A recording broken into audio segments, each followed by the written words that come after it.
We hope that you enjoy this video on managing diabetes patients with COVID-19. Please do share your thoughts in the comments section and make sure that you subscribe so that you don't miss any new content that we upload. And it is now my pleasure to introduce you to your webinar leader, Dr. Richard Chudleigh. Welcome to this webinar this afternoon, where I'm just going to really discuss around management of patients with diabetes during COVID-19. I'm a diabetologist and a physician. For the last 6 to 8 weeks, I've been mainly based on the COVID wards, seeing patients coming in with COVID, and a portion of those patients have had diabetes. So what I was really going to talk about was sort of some of the experience during that time, and then to talk about some of the recent guidance that's been published in this area to help with our management.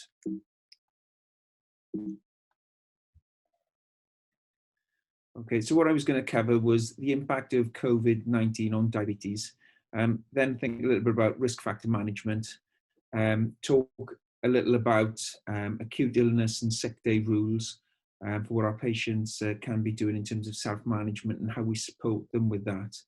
A little bit then about in-hospital management, and briefly about management in care homes. So as we will all be aware, COVID-19 occurred at the end of 2019, early 2020, and has led to an unprecedented global breakout of infection with novel coronavirus. And most patients with COVID-19 will have comorbidity, and some of the most important ones are conditions such as diabetes, hypertension, and cardiovascular disease. And patients with these comorbidities tend to have the worst outcomes. There are a lot of potential links between diabetes and COVID-19. We know that diabetes is a recognized risk factor for viral pneumonia. All of our patients are recommended to have a flu jab annually.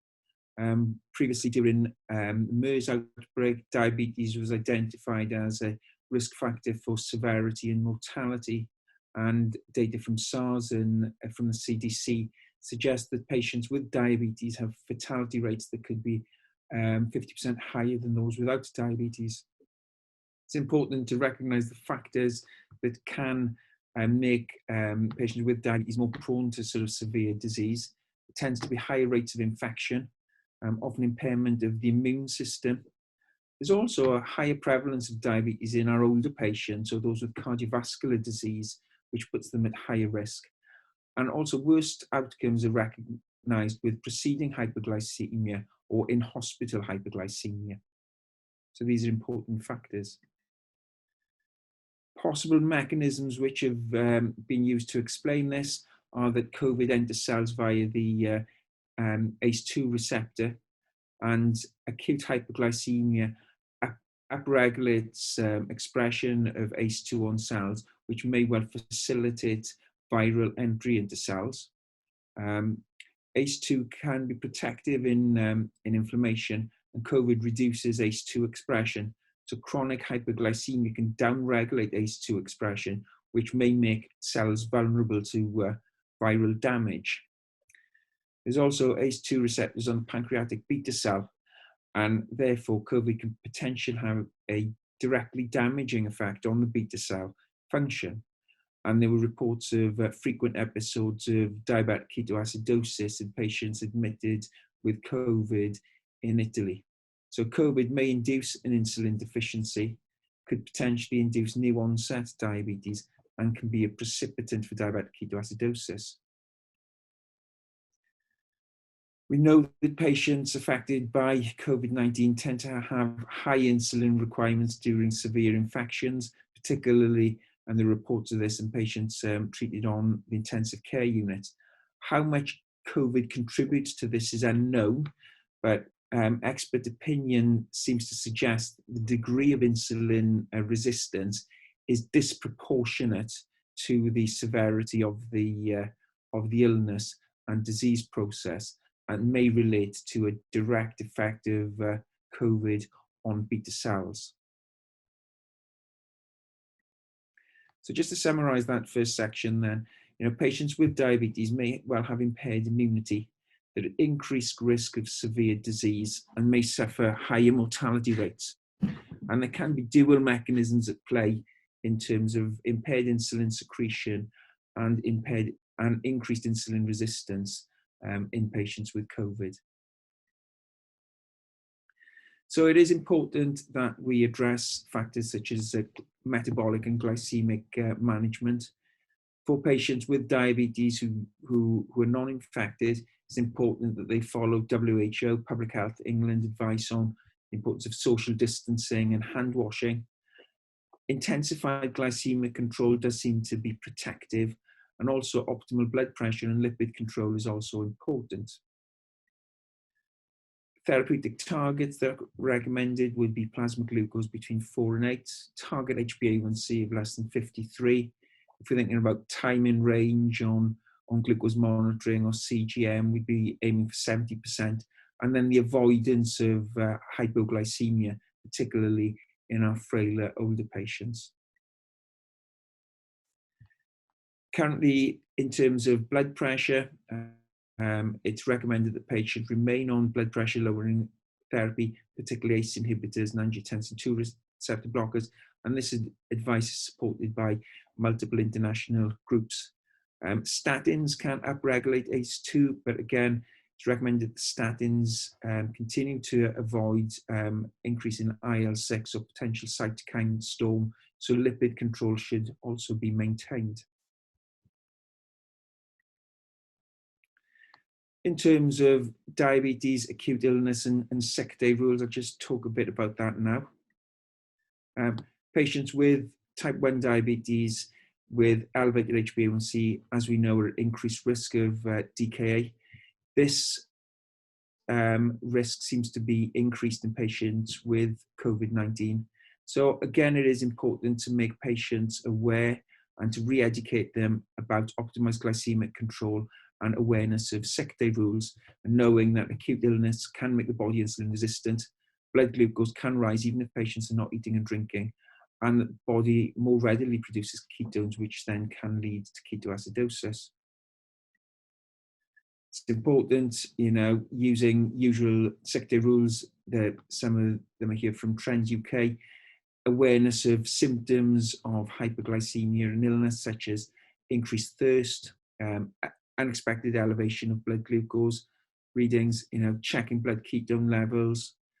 Patients can experience abdominal pain, drowsiness, sweet metallic taste, polyuria, polydipsia, accelerated breathing, feeling nauseated. So it's important that patients are aware of these symptoms of illness potentially associated with COVID-19. It's also important, on the basis of sick day rules, the advice has been updated by NHS England, and I'm going to refer to some of that here for patients with type 1 diabetes, ensuring that they have access to adequate supplies of insulin, both long-acting and quick-acting insulin, ensuring that they've got blood glucose meters, sufficient test strips, lancets at home, and that these are in date. If patients are using continuous glucose monitoring or flash glucose monitoring, that they have access to backup glucose meters and sufficient test strips and strips for ketone testing. So it is important that these things are discussed and checked. Should patients become unwell with COVID or any other acute illness, it is likely to affect blood glucose readings. If patients are very unwell, they may need more insulin. It's important to emphasize to patients, should they be vomiting, it's important that they never stop taking their insulin, that they're measuring blood and ketones regularly every 2 hours, ideally. Keeping well hydrated, aiming to drink 100 ml of water per hour, and trying not to fast. And even if they are nauseated, trying to have some carbohydrate-based food that are easily digested, such as yogurts, toast, ice cream, and cereal. If they're worried about symptoms, they should seek medical advice from NHS 111 in the first instance. However, if symptoms are persisting, they're vomiting for more than 4 to 6 hours, or if ketone levels are increasing despite making adjustments to their treatment, then they need to seek face-to-face medical attention. So these things are important to reinforce. The NHS England guidance has got a helpful flow chart here of how patients on multiple day regimes should be approaching sick day rules, whether they've got ketones or not. If they, in the absence of ketones, continuing to drink regularly, and they aim for 100 mLs an hour, testing blood glucose 2 to 4 hourly, using usual insulin carb ratios, using correction doses. If they're high, emphasizing that they may need to increase the correction doses at these times. And if blood glucose are persistently above target, then increasing the basal insulin maybe by 10 to 20%. If ketones are present, then they need a more intensive approach, continue to keep well hydrated, testing blood glucose for glucose and ketones every 2 hours, and then using correction doses based on total daily dose.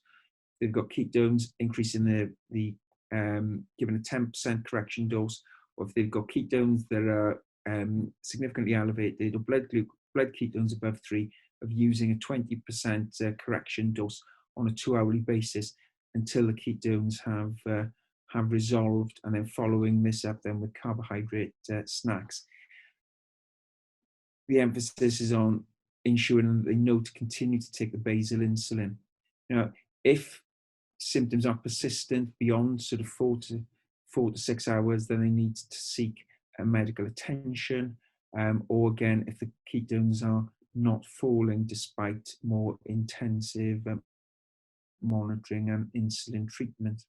So this is a helpful guide for the sick day.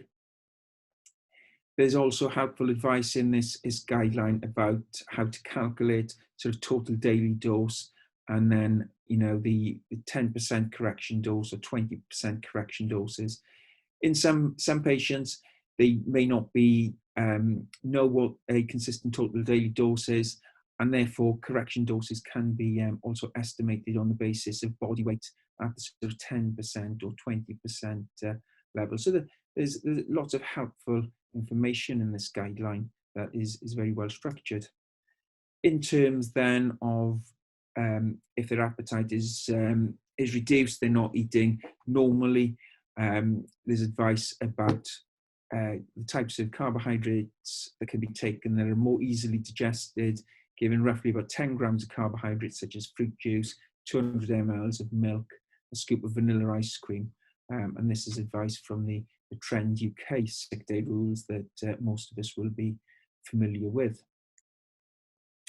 In certain emergency situations, it is important to seek hospital assessments, such as patients if they're pregnant and have ketones, if patients are vomiting for a prolonged period, such as over 4 hours, persistent ketones despite increasing your insulin, if patients become drowsy, breathless, or with acute abdominal pain.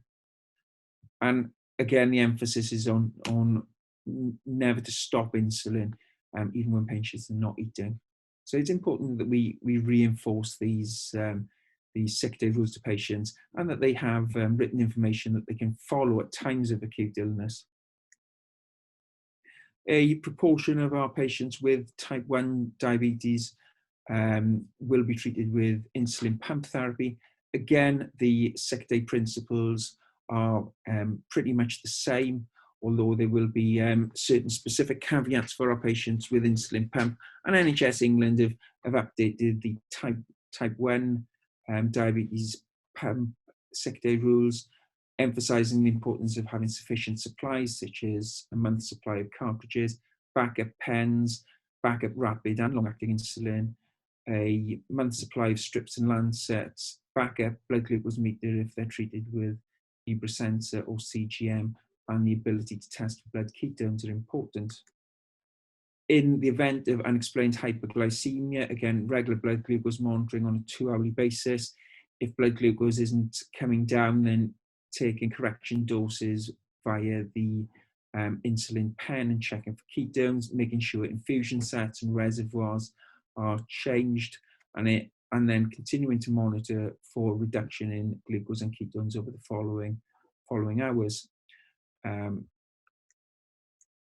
the event of insulin pump failure, it's important that patients are aware how to calculate the total daily dose so they can convert to basal insulin, and how to do that. Continue to use the usual insulin carb ratios and insulin sensitivity factors. And if patients are suspicious of pump failure and that it's not administering insulin, to know then to revert back to pens and syringes while they obtain backup insulin pumps. This is again the same pathway that we see for patients with type 1 diabetes. This is the Diabetes Technology Network pathway, which again is that same consistent approach for patients feeling unwell, checking for ketones, keeping well hydrated, monitoring regularly on a 2 to 4 hourly basis. In the absence of ketones, continue to use the same correction factors, being aware that these correction factors may need to be increased to lower blood glucose if they're unwell, considering temporary increases in basal rate of between 10 and 20%, whereas if ketones are present, then having a more intensive approach to giving correction doses on a 2 hourly basis at either 10 or 20% depending on ketone levels, until the blood glucose levels are under control and the ketosis is resolved, but not to wait too long. And if these problems are ongoing beyond a couple of meals or 4 to 6 hours, then they may need to seek further help and advice. So moving on to our patients with type 2 diabetes, a large number of patients with type 2 diabetes may be overweight or have obesity, and as such, in the setting of COVID-19, are at increased risk of ventilatory failure or complications during ventilation. Again, in terms of sick day advice, the same principles apply, ensuring that they've got sufficient supply of medicines. If they are testing blood glucose, that they've got sufficient strips and equipment at home to do that. On occasion, some of our patients with type 2 diabetes will be checking blood ketones, and again, making sure that they have access to that, and they should be increasing the frequency of monitoring during illness to that 2 to 4 hourly period. Then again, a large number of our patients with type 2 diabetes who are maybe controlled with diet alone or oral agents such as metformin or agents that are not associated with hypoglycemia may not routinely be testing for blood glucose. Therefore, it's important that these patients are aware of symptoms associated with hypoglycemia, specifically thirst, passing more urine, increased tiredness, and should these symptoms develop, then they would need to seek medical advice. Again, it's important to emphasize sick day rules that are recommended by Trend UK: resting, avoiding strenuous exercise, preventing dehydration, treating symptoms of high temperature, regular glucose monitoring, and seeking medical help if things are not improving. In terms of our approaches to medication, although we accept that optimal glycemic control is very important, depending on the side effects of the agents that we're using, then these may need to be considered to be stopped. Metformin can be associated with the risk of dehydration and lactic acidosis. So if patients are unwell with COVID-19, the recommendation would be to stop metformin and monitor electrolytes. Sulfonylureas, if patients are unable to eat or drink, there is a risk of hypoglycemia. Therefore, in that setting, sulfonylureas would stop. However, if patients are eating and drinking normally and blood glucose is high, then the sulfonylureas should continue. GLP-1s can be associated with GI side effects, and if people are unwell, make them to dehydration, and this can potentially lead to serious illness. Therefore, it's important for patients treated with GLP-1 that we ensure adequate fluid intake and regular meals, otherwise they should stop if patient is unwell. DPP-4 inhibitors are generally well tolerated and should continue. If we move on to the SGLT2 inhibitors, we know that there is a risk of dehydration. There's risk of euglycemic DKA, particularly in the setting of acute illness with this class of medication. And certainly if someone's unwell with COVID-19, then the SGLT2 inhibitors should be stopped and arrangements made for electrolyte monitoring. Locally, in our small number of patients who were treated with SGLT2 inhibitors and insulin for type 1 diabetes, at the start of the COVID pandemic, we recommended that all of those patients discontinue their SGLT2 inhibitors if they had type 1 diabetes, and if there was any increase in blood glucose, we would address that by making adjustments to their insulin regime. For the patients with type 2 diabetes, general consensus is if they're well, they don't have infection, they would remain on the SGLT2 inhibitors. But if they did have suspicion of COVID-19, then it would be discontinued for the duration of the illness. And this slide here summarizes the approach to medication for some of the agents that our patients with diabetes are on. So during acute illness, if people are prone to dehydration, sort of holding back on ACE inhibitors, angiotensin II receptor blockers, and diuretics is helpful if there is an increased risk of dehydration. Similarly, if there's use of non-steroidal anti-inflammatories, it's avoidance of these issues, these agents during dehydration illness, as this can adversely affect the kidneys. And we've already touched on the anti-diabetic treatments mentioned here. If we do stop medication, there is a probability that blood glucose will increase. If patients don't have access to blood glucose monitoring, it's important that we reinforce symptoms of high blood glucose, thirst, osmotic symptoms, and to seek medical advice if this occurs. If patients are testing blood glucose, general advice if blood sugar is persistently above 18, then medical advice should be sought. Insulin should never stop. Adequate blood glucose monitoring needs to go on, and patients should continue to aim for therapeutic targets. This is the pathway that summarizes this approach from the NHS England guidelines. Again, it's helpful. Testing blood glucose. If glucose is low, if patients are not eating, sugar is less than 4, treat hypoglycemia, and then to consider reducing the insulin dose by up to 20%. If blood glucose is in that target range between 4 and 12, continue to take carbohydrate as a meal replacement, biscuits, toast, light diet, keeping well hydrated, continuing to take insulin. And if blood glucose is above target and above 13, then continuing with these approaches, but there may well need to be increases in the insulin dose depending on the level of hyperglycemia. And this advice again is broadly in line with the advice that we've had from Trends UK that will be familiar to most in the audience. And again, the similar approaches if patients become hypoglycemic. Again, treatment of hypoglycemia, blood glucose below 4, taking rapid-acting carbohydrate between 15 and 20 grams to get the blood glucose back up above 4. Examples of interventions are here, such as dextrose tablets or jelly babies, sugary drinks. And then once the hypo has been treated, trying to have 15 to 20 grams of a slower acting carbohydrate, such as a sandwich, piece of fruit, bowl of cereal, to get people through to the next meal.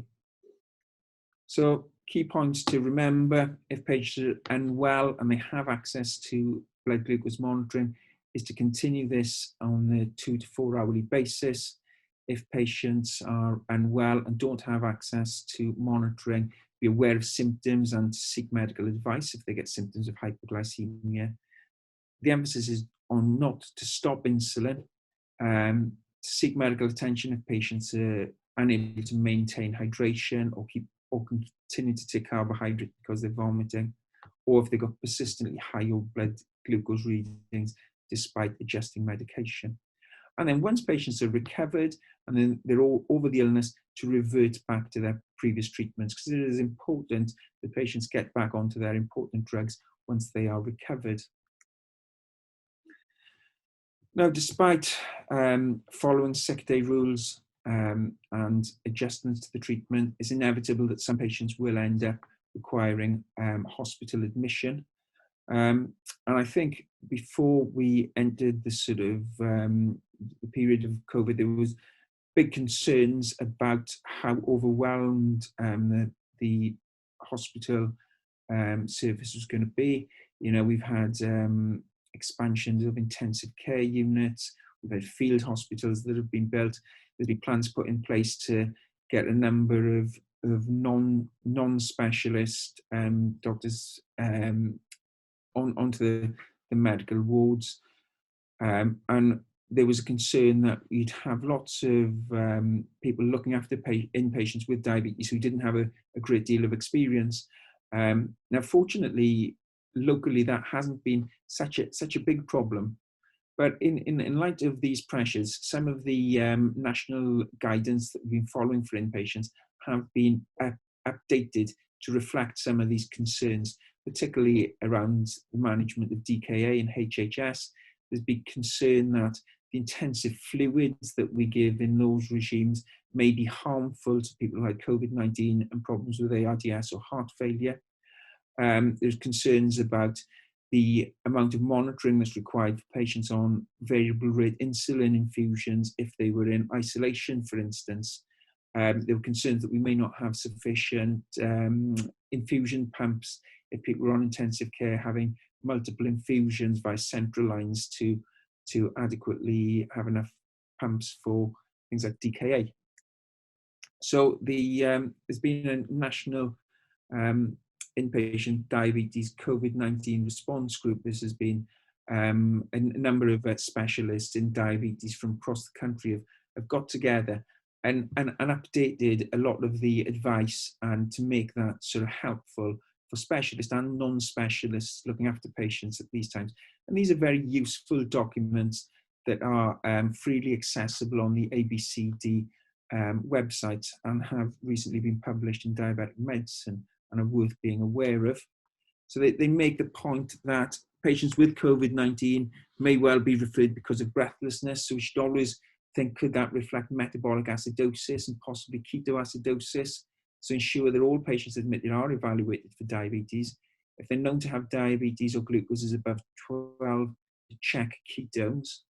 And if patients are on SGLT2 inhibitors or metformin, that these are initially discontinued, certainly with the metformin until the electrolytes and lactate is available, and review the need for ACE inhibitors and ARBs. Then guidance fairly standard. If they've got hypoglycemia, treat according to guidance. But if glucose is high, above 12, think about DKA, think about HHS or mix DKA and HHS, and then follow the usual pathways for that. Should patients not have that, think, could it be new presentation of diabetes? Could it be a reflection of sepsis, either COVID-19 or sometimes things like hidden foot infections? Could there be a problem with insulin delivery, such as insulin pumps? Does it reflect chronic hypoglycemia or steroid use? So these are important things to consider in our patients presenting with diabetes and hypoglycemia. The document sort of summarizes the interpretation of ketones, knowing that less than 0.6 is safe. Ketones between 1.5 and 2.9, increased risk of DKA, important to hydrate patients, use correction doses of insulin. And if ketones are above 3, to explore for possible DKA, checking pH bicarbonate to see if patients have DKA. The emphasis is always to continue the basal insulin that we'll all be familiar with. And then for patients using technology, patients on pumps, if they're not safe or able to remain on the pump, how to convert either to an IV or subcutaneous alternative regime. You know, the need to check capillary glucose even on those with Freestyle Libre or CGM. And always to consider foot health in our patients with diabetes. So that's a lot of practical front door advice for patients looking after patients with diabetes during COVID-19. A lot of patients will experience hyperglycemia Often there is a tendency for these patients to end up on variable rate insulin infusion, particularly during periods of weekend where sometimes the diabetes team or the specialist nurse team is not about. But often these patients can be managed by making adjustments to their usual subcutaneous regime. So this document, again, gives practical advice on that. If patients are using insulin correction ratios and correction fractions, to use those, or other advice to use correction doses depending on the level of hyperglycemia on the basis of total daily dose or body weight. So this is practical advice for the ward doctors looking after patients to avoid the needs to go on to variable rate infusions if it can be potentially avoided. There's also advice here about initiating basal insulin on the basis of body weight at 0.25 units per kg if they're insulin naive, whether that as a split dose of, say, Levemir or Humulin I, or a once daily Basaglar or Lantus. So there's lots of good, useful advice there. And then, in terms of DKA, we've been fortunate. We've not seen a lot of DKA locally, and if we have seen it, we've been able to manage it in the conventional way.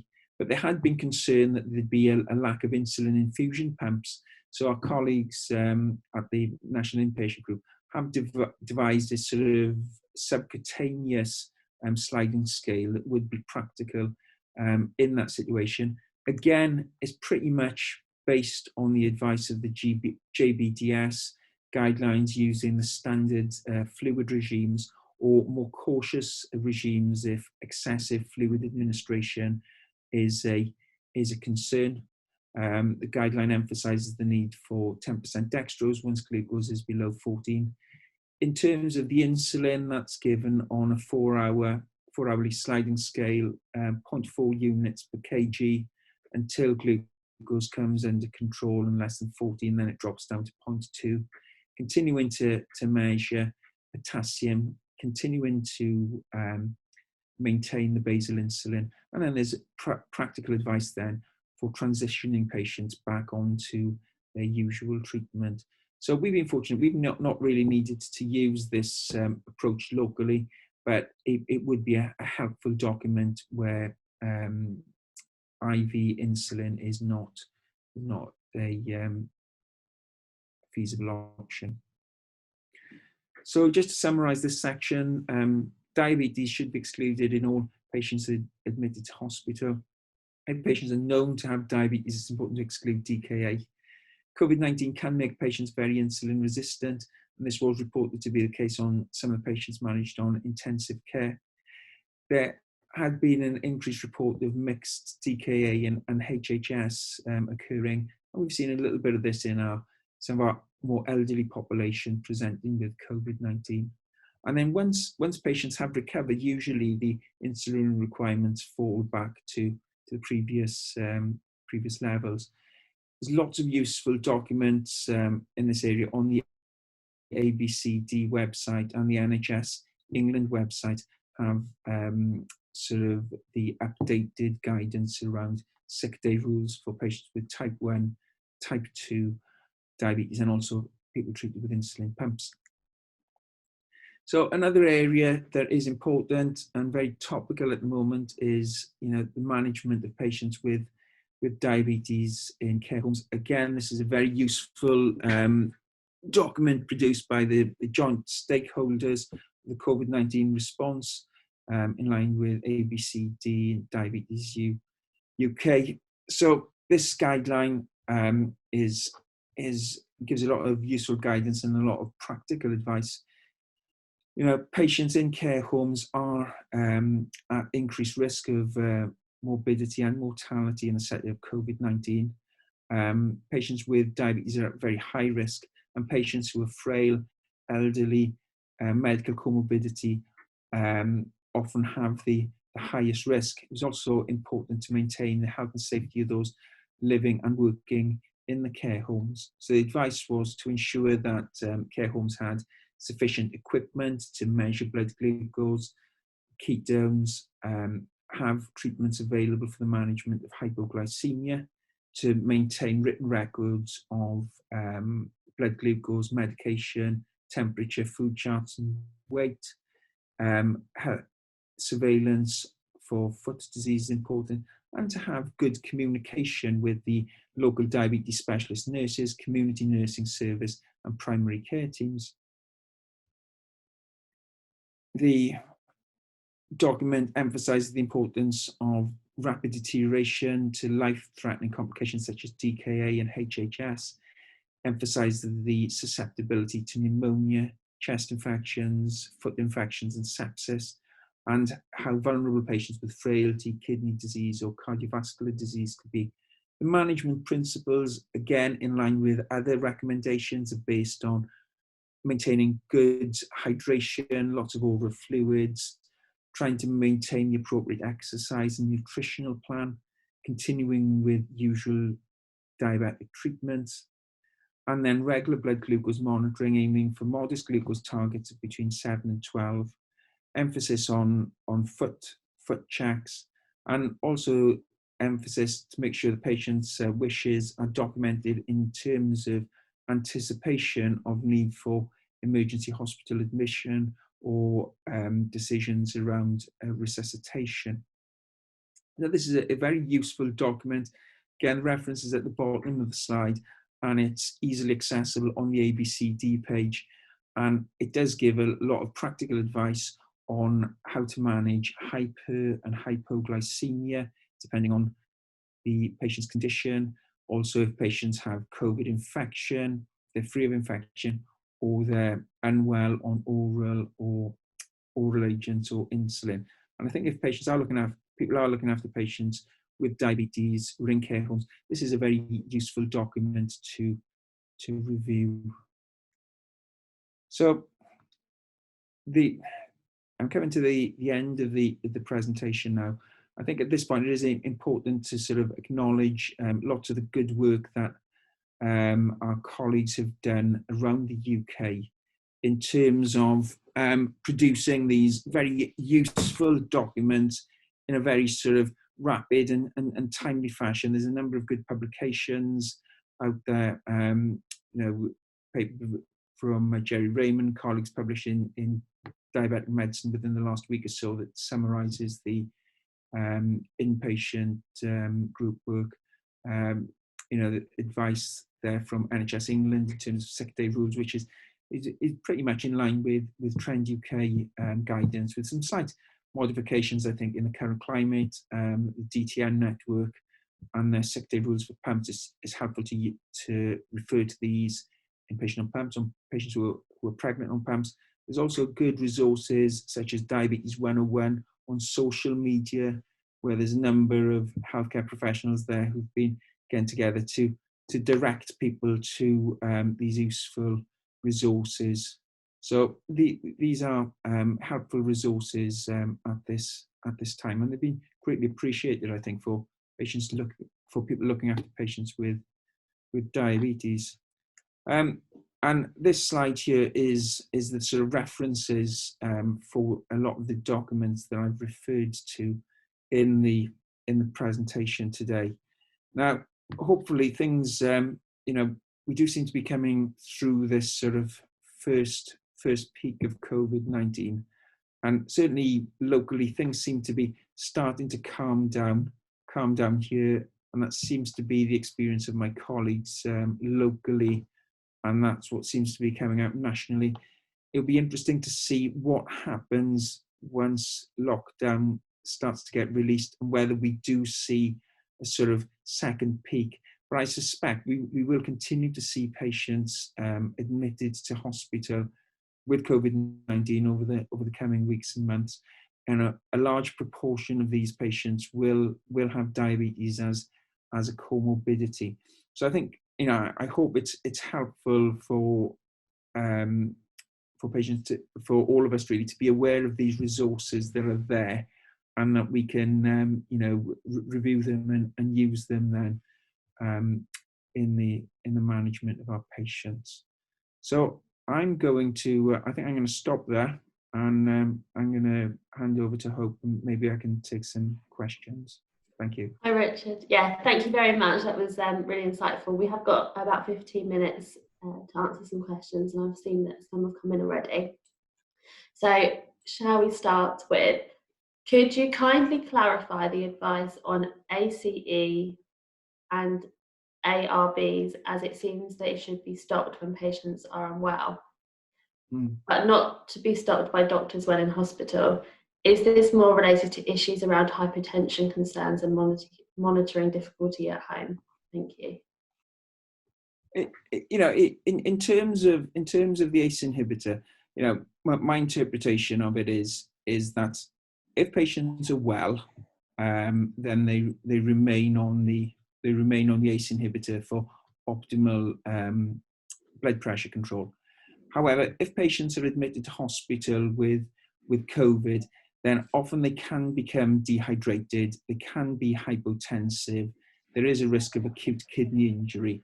And at that time, you may well choose to withdraw ACE inhibitor therapy during that period of acute illness. So they remain on it when they're well. If they come into hospital, is to consider whether it should be withdrawn or not, and that would be very much dependent on the state of the patient's in when you see them, whether they've got kidney injury, and then once they've recovered from that, how soon you can reintroduce that. Because if you stop these agents and then you don't reintroduce them, they often have a worse outcome down the line. So that's to clarify that, I think. Okay, great, thank you. Have you got any advice on paediatric patients that you could share? In terms of paediatric patients, I wouldn't really want to be giving specific advice on that. I think the one thing that is probably fortunate with COVID-19 is that the paediatric population seem to be far less affected by it. It doesn't seem to be a condition that is affecting children quite as much. That's my understanding of it. In terms of sick day rules, I would say it's conventional sick day rules in that circumstance, and it would be the usual sick day rule advice. But again, I'm not a paediatrician, so I wouldn't really want to go beyond my scope of experience, really. Okay, thank you.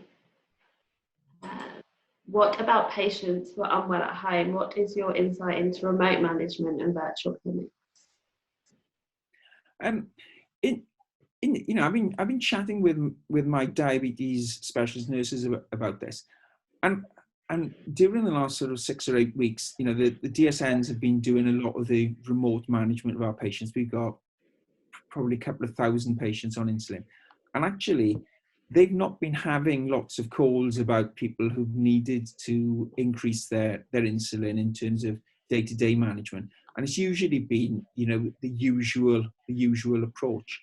And these problems of large levels of insulin resistance in people who've not ended up in hospital has not really been a big issue.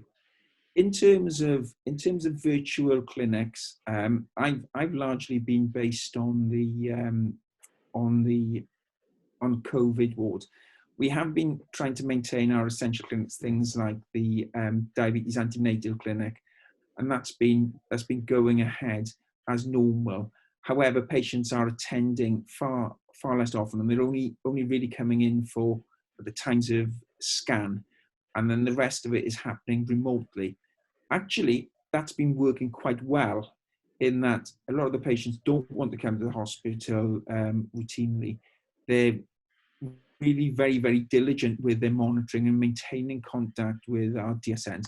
And often they've been very, very proactive in sort of self-management, and some of the Libra data and CGM data that we've been seeing, it's really been very, very, very, very good. And that's been our general approach to it.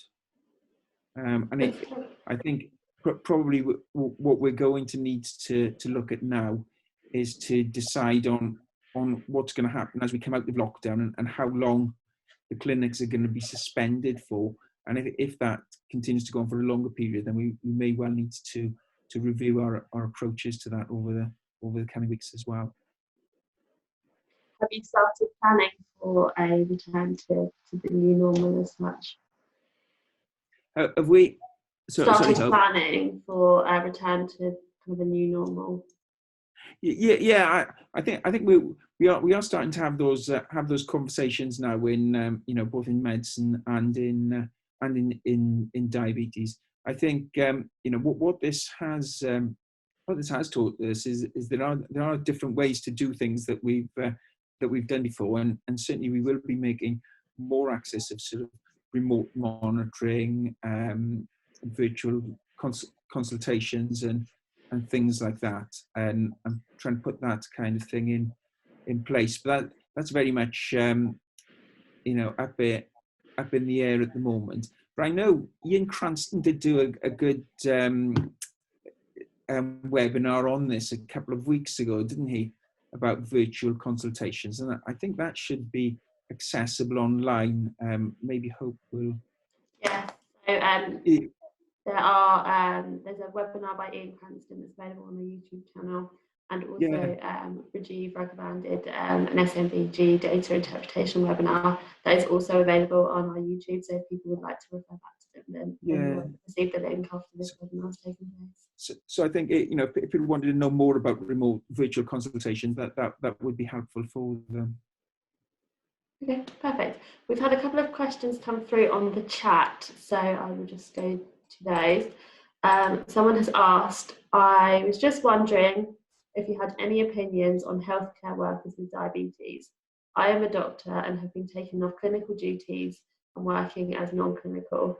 I'm just wondering if this is similar advice to what you would advise your patients. Many thanks. Oh, I think it's I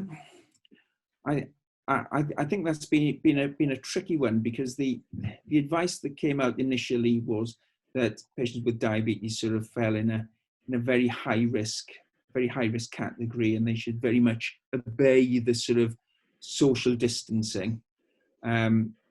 So that was the first advice, and then about a week later we had the shielding advice, and patients with diabetes didn't really fall into that category. So then it seemed to be about how essential your work was. And I think if you did have type 1 diabetes, you didn't necessarily not have to do sort of your day-to-day work. But I suppose it's all about if you can make modifications to your work to account for that. With us locally, we sort of, when we looked at the staff who were looking after the patient in the COVID ward, we sort of looked at age, because we thought that was a risk factor at the start. So some of our older clinicians sort of remained on the general on-call rota, and then the sort of younger consultants went on the COVID ward. I think probably if you had type 1 diabetes, you want to try and minimize that risk as much as possible.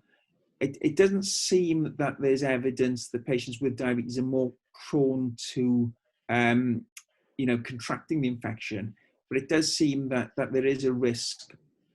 There is a slight risk of sort of increased severity of disease, but again, that seems to depend on sort of comorbidities as well. So if you had someone with type 1 diabetes with no comorbidity who's well controlled, I think probably the risks are probably not much higher than the background population. But I think it's important that these things are risk assessed, and sort of it sort of depends on your role and how the service can function as well. So I think it is a tricky one. I don't think there's an easy answer to it, unfortunately. No, absolutely. Thank you, though. We have a question which is, following discharge or recovery at home from COVID, is there any extra advice that you would give? I think it's the patients that I've seen with COVID depends on how long they've had the illness for. Certainly, my colleagues who've had it, although they've been sort of off work for a week, 10 days, they have found that the sort of hangover from the illness does carry on for quite a while. So even after the temperature settled, people still seem to have the cough for a number of days, if not weeks. But that's thought to be non-infectious. So there does seem to be a hangover to this. People do feel quite worn out and tired for a long while whilst recovering from it, and that's even sort of beyond a week to 2 weeks after the illness. And I think the important thing, certainly with patients with diabetes, is continuing really to sort of follow those 6-day rules, continue with the regular blood glucose monitoring, continuing with sort of keep them monitoring if the blood glucose is high, but also to make sure that the long-term treatments are not left off indefinitely. So once people are better and they feel that they're recovered, they're eating and drinking normally, things are back to normal, is getting back onto these medications such as your ACE inhibitors or your SGLT2 inhibitors. And when you restart those, is sometimes it might be quite obvious people have made a good recovery. If people are a bit more slow to recover, it needs to be made on an individual basis as to when those treatments restart. Absolutely. Someone has made a comment regarding stopping medicines in the chat box, which is, if patients are told to stop diabetes medicines if they have COVID-19, could this give a wrong message, as some patients might not resume their medicine when they get well? May it be better to ask patients to pause their medicine? Well, yeah, I think that's a very good point, and it's a bit like when patients come into hospital on a regular basis, and their ACE inhibitors and the diuretics get stopped because they've got a degree of kidney injury, and then they go out to hospital not on these treatments, and then they get this kind of rebound then when they come back in a few weeks later with heart failure. So I think that's a very valid point. I think in terms of the guidance that came out, I think the feeling was that the perceived risk of ketoacidosis in COVID-19 in patients with diabetes, particularly in a setting of SGLT2 inhibitors, was thought to be quite high. And I think the other thought is that if patients were being looked after by people who weren't specialists in diabetes, who possibly unfamiliar with this medication, that potentially leaving them on it whilst you're unwell with COVID in hospital was a significant risk. And certainly over the last year, 18 months, I've seen a fair amount of euglycemic DKA in patients with SGLT2 inhibitors during acute illness. So I think it was there as the feeling is that from a safety point of view, just get it stopped. But I think the importance of restarting it, and that point is very well made. And as sort of diabetes community, and on the assumption that the majority of patients following this webinar are probably looking after patients with diabetes, it is important that we're mindful to make sure that these drugs are reintroduced. And if we're looking at them on the ward, making sure that they're reintroduced in a timely fashion. So I think that's a very, very fair point. We have time for possibly 2 more questions. So one is, if a patient is diagnosed with diabetes on admission with COVID-19 and commences basal insulin, patient is age 91, history of pre-diabetes, should this continue post-discharge? How long is it likely that the insulin should continue post-discharge? Yeah. Again, that's another good question, isn't it? It's and we face this challenge regularly. Patients come into hospital, they've got acute illness, they need insulin for that, and then some patients, as soon as they've gone home, the acute illness goes away, their insulin resistance goes away, and the insulin is withdrawn very rapidly. In other patients, they're insulinopenic, and they need insulin in the longer term. I think all you can do is be mindful of that. In the case that was described, 91-year-old patient who's frail, has got pre-diabetes, you'd be hoping that this is all relates to the acute illness, and you'd see how the sugars behave. Close contact as they as they go out and trying to wean them off that insulin as soon as possible. But you can only sort of see how they respond really, and they need to be closely monitored post-discharge. Okay, perfect. And final question is, how do we manage patients on mixed insulin? Oh, you know, mixed insulin, you know, again, you know, I find it much easier with people on the basal bolus regime, because I think titration then is much easier. I think in terms of the mixed insulin, titration is often more challenging, but again, you're looking at regular blood glucose monitoring and making those 10%, 20% adjustments in insulin dose, depending on when they're becoming hyperglycemic. But I certainly find in hospital often having the 4 times a day regime makes it far easier to adjust. But again, mixed insulin, and these documents that I refer to have got specific advice about titration of mixed insulin in them, but it's based on that 10 to 20% adjustment as required. Great. There is one question that's come up a couple of times, so we'll finish on this one. How soon after recovery should metformin, SGLT2 inhibitors, or GLP-1 be restarted, please? Well, I think as soon as people are eating and drinking, and they, you know, if they're going home and they're well and they're eating and drinking and kidney function is normal, I think the best thing to do is get it back in there on pretty much the usual dose, if that's tolerated. Because I think if you miss that window of opportunity, often you can be many months down the road before someone picks up on that. So I think we do need to be proactive in making sure that these important medications are reintroduced at the earliest opportunity. Otherwise, I think there is a risk that you'll see some people in clinic in 6 months' time who come off their GLP-1 agonist and their HbA1cs have deteriorated. So I think as soon as it's practical to do it, is to take that opportunity. Okay, that's great. I can see lots of messages of thanks coming through, saying it's an excellent and informative presentation. So thank you very much for your time today, and thank you all for joining us. We do hope that you have enjoyed it.